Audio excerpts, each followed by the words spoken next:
Welcome back in, everyone, and happy Sunday. Well, it wasn't too happy for our LSU Tigers. They fell to Alabama 20-9 in the game where Shaw, obviously, the run game was kind of the story, or lack thereof. There wasn't a run game for this team, and it plagued them.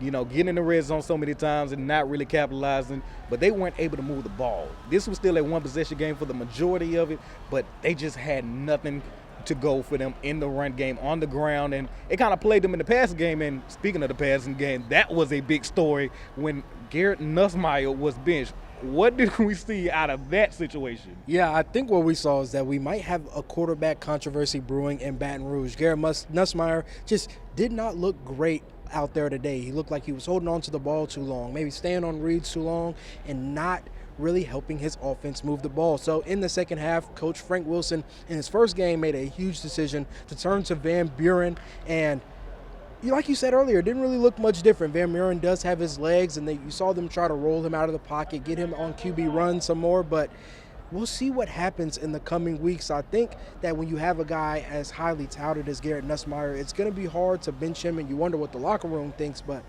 if Van Buren's going to help you win, then maybe the direction you have to go. But at the end of the day, with the quarterback struggles, with the running back struggles, Coach Frank Wilson said that he really loved how his team fought, and in his first game, that's what he was most proud of. Yeah, I like the way our team played. I like the way our team prepared. I was hurt for our players. They wanted to win. I wanted them to have that, to savor that, to have that moment, and so I hurt for them.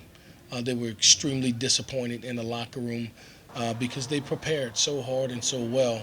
And so the key was to let them know, pick your chin up, hold your head high, and we'll continue to build off of this, that there is no disappointment. Although, unfortunately, we didn't get the win, the way you played mattered most. You look at us in our preparation, you look at us in pregame, you look at how we played this game.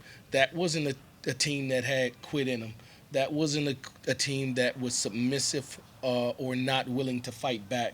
It just wasn't our day, unfortunately, to capitalize or to win the football game. But I thought our kids handled the 2 weeks well, and I thought they did some things well. When you're playing against a team like this and you have opportunities, you have to seize the moment, and we fell short on doing that.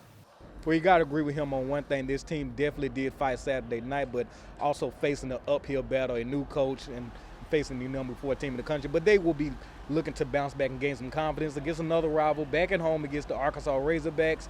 But obviously they weren't the only team that went down. Obviously y'all take us through a couple of our teams back home. Yeah, we had the La Tech Bulldogs. They took on Delaware today, and they fell in that matchup 25-24. But on the other side of things, you had the Grambling State Tigers taking on Bethune-Cookman, and they were able to get a big win in that one with a 4-string quarterback. They won that one 31-23. Yeah, they played pretty well. They won the game and they won the fight. That's all I got to say.